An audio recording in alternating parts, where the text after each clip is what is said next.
Fear and panic levels have ascended to new heights into Friday, with U.S. equities taking another nosedive and seeing their worst weekly performance since the onset of the financial markets crisis of 2008. The S&P 500 index is now off about 15% from its record high just the other week.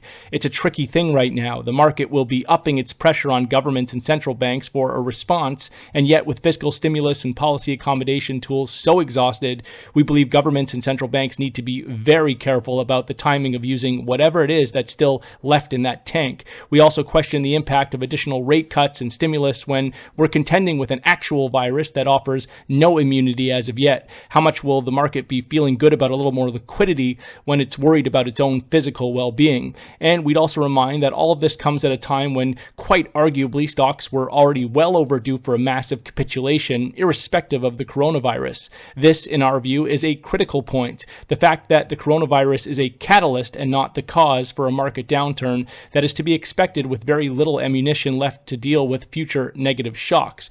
We would argue that at this point, the best course in keeping markets calm is to steer clear of any panic gestures of rate cuts that bow to the will of irrational investors.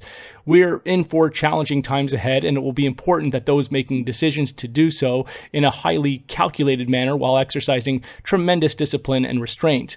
On the currency side, we continue to look for major currency outperformance against the commodity block and emerging market currencies. The US dollar has been underperforming relative to its major currency peers, given the expectation of additional rate cuts from the Fed.